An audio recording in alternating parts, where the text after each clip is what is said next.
Batang, Banten, ditemukan pagar laut misterius sepanjang 30,16 km, terbuat dari bambu yang membentang dari desa Muncung hingga desa Kampung Haji, mengganggu aktivitas nelayan dan tanpa izin resmi. Hal ini baru diketahui dari keluhan para nelayan yang membuat resah karena adanya pagar laut yang membatasi pergerakan nelayan. Kemudian kasus ini menjadi suatu perbincangan di kalangan masyarakat luas dan akhirnya terkuak bahwa pagar laut terdapat patok batas yang sudah ada sertifikat hak milik.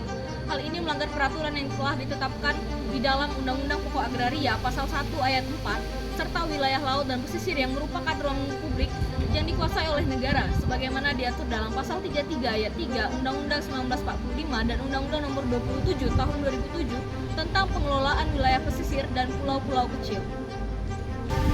Pagar laut memiliki dampak ekologis yang signifikan dan dapat mengganggu keseimbangan ekosistem pesisir. Pagar laut mengubah pola arus alami yang kemudian mempercepat sedimentasi. Proses ini menyebabkan endapan sedimen menutupi terumbu karang dan padang lamun yang merupakan habitat vital yang berfungsi sebagai nursery ground bagi benih ikan. Akibatnya, terjadi penurunan populasi ikan dan terganggunya keanekaragaman hayati yang selanjutnya mengganggu rantai makanan di ekosistem laut. Selain itu, pembangunan pagar laut juga berdampak negatif terhadap lingkungan hidup karena mengakibatkan degradasi ekosistem pesisir secara keseluruhan. Tindakan ini melanggar Undang-Undang Nomor 32 Tahun 2009 tentang Perlindungan dan Pengelolaan Lingkungan Hidup yang mewajibkan setiap kegiatan pembangunan untuk mempertimbangkan dampak terhadap lingkungan secara menyeluruh. Dengan mengubah kondisi fisik perairan dan merusak habitat penting, praktik pemagaran laut tidak hanya mengancam keberlangsungan biota laut, tetapi juga mengganggu keseimbangan ekologis yang mendukung mata pencaharian masyarakat pesisir. Oleh karena itu, penting untuk segera meninjau ulang dan menghentikan praktik-praktik yang mengakibatkan kerusakan ekosistem, guna melindungi keberlanjutan lingkungan hidup bagi generasi yang mendatang. Privatisasi wilayah pesisir melalui sertifikat hak guna bangunan atau HGB atau sertifikat hak milik SHM mengakibatkan nelayan tradisional kehilangan akses ke wilayah tangkapan ikan. Hal ini menyebabkan mereka tidak dapat menjalankan mata pencarian dan berdampak pada kehidupan ekonomi para nelayan. Pemblokiran akses laut oleh pihak yang mengklaim kepemilikan wilayah pesisir menyebabkan kerugian ekonomi oleh para nelayan yang hampir mencapai 9 miliar dalam waktu beberapa bulan terakhir.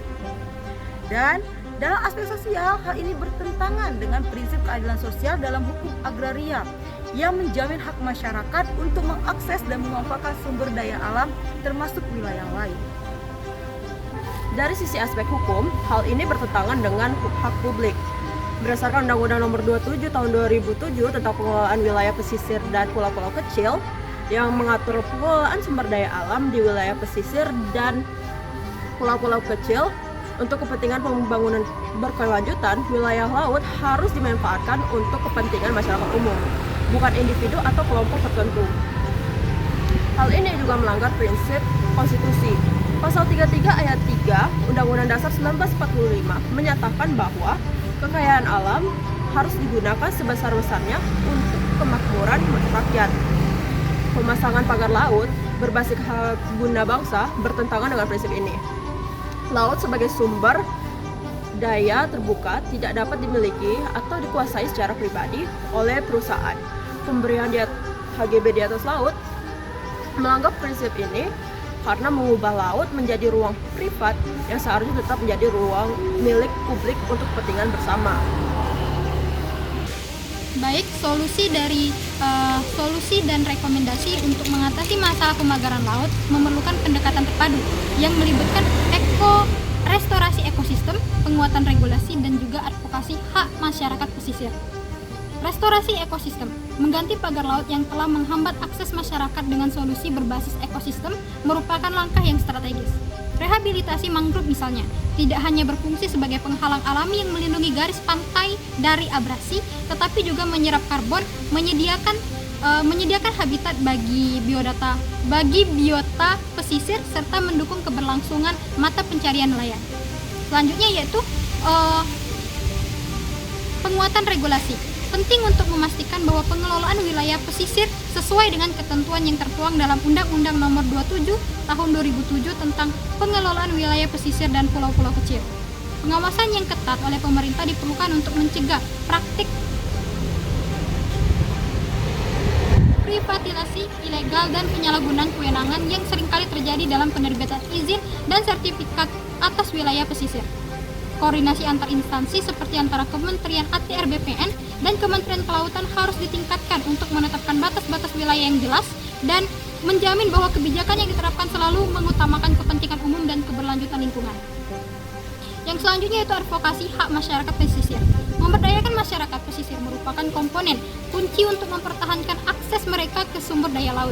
Melalui advokasi ini, masyarakat dapat diberikan pemahaman mendalam mengenai hak-hak mereka dilengkapi dengan dukungan hukum, serta didorong untuk aktif terlibat dalam proses perencanaan dan pembuatan kebijakan tata ruang yang adil.